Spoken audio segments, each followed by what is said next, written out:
We were doing good. Like, we were doing good keeping up to the grain cart. And this is kind of funny. Let me explain a little bit. I'm here with my sister Dawn, and we're taking the corn off your guys' property.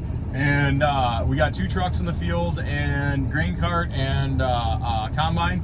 And Dawn asked if she could ride to the elevator with me, and I'm like, of course, I'll take the company. And we hauled 2 loads, and this is the first time the combine has had to come up and dump all day. So usually that means, we didn't slow down too much. No. Usually that means that the corn's running really good, so. That's good, because you weren't expecting a bumper crop this year. We had a pretty good drought all summer, and nice feeling. Yeah. So, all right, back in the semi seats. Now, you and I grew up in these old trucks, right? I mean, our grandpa had a trucking company, and we both have all ridden in the passenger seat many, many times going to our local elevator. Yeah, that was always my favorite. Really? Going to the elevator in the fall. I don't know what it is about going, dropping off the corn. I don't know. So when I was younger, I didn't think much of it. Now it's, to me, like, because we're over the halfway point of corn.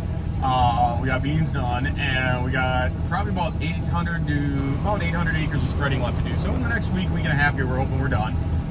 2 weeks for sure. That was always our goal, like even before we started this fall. And anytime you're just done before Thanksgiving, it's good. Yeah. Looks like we're going to be that way. To me, when we get to corn at this point, to me, I start thinking about the holidays. Mm-hmm. You know, there's a couple of stations that have Christmas music on. I'll throw it, like at night, I'll throw a Christmas station on just because it makes you feel festive. Yeah. But yeah, no, I get it. It is kind of fun. Isn't it funny how, like, growing up on the farm, you never actually get that farm crap out of your blood? Oh, no. Right? Like, you always want to come back. Yep. When I moved to Rochester, that's what I learned, is move to the city, Rochester, you know, like, big enough city, to realize, okay, I think I belong on a farm, not here. Well, and that's, I mean, so many of the men and women that come to help you grew up on farms, or they had family members who had farms, and they're like, can we just come back and drive a tractor or do something? So we have 2 different guys today here that have vacation days that they haven't used, and so they save them for fall and then use them for harvest.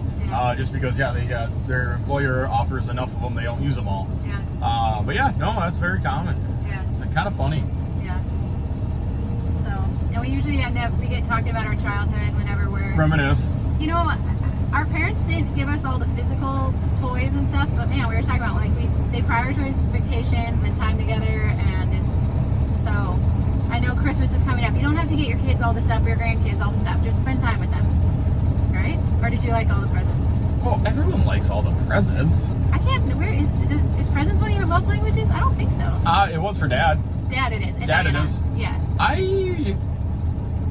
Conversation is mine. Your quality time and words of affirmation, probably. Yeah. Who got words of affirmation when we were growing up?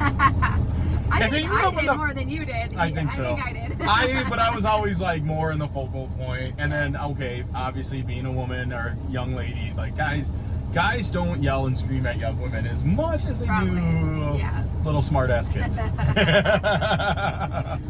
true. I don't know. I mean, like, so single, no kids.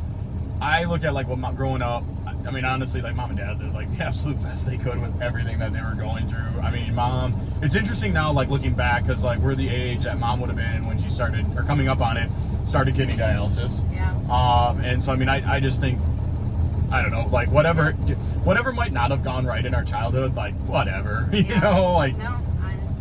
It's just funny because I actually have a friend of mine that I had this conversation with him earlier in the week because we were talking about, like, online dating and stuff like that, and I'm like, you know, I just feel like I'm over all my crap from my youth, where some people aren't. And this guy just nailed it. He's like, you had that person respond to the online dating profile, and I'm like, yes. So, like, I don't know, but, like, no, totally grateful. But it is funny because, like, you know, if your parents were maybe, like, doctors or in the medical field, you might feel need to go in that field, engineering.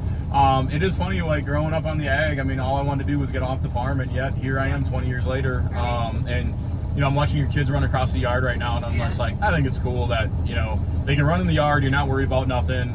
They're a long ways from the road, and just kind of fun. Yeah, we got it pretty good. All right. Any final thoughts? They have new kittens in the barn. I think they're going out to play with them. So nice. that's good. It is funny because you do see the full circle of life on the farm. Yes, you do. Oh, if there's any. See the dogs trying to get into the barn? Yeah. Mother Nature's not always that nice. Very cool. Well, I appreciate you riding with me. It's kind of fun. Thanks. I always look forward to it too every year. Yeah. It is kind of fun because that's the one thing you do find about your youth too is like love them or hate them, your family's kind of the one that was always there for you. So very cool. Awesome. All right, that will conclude today.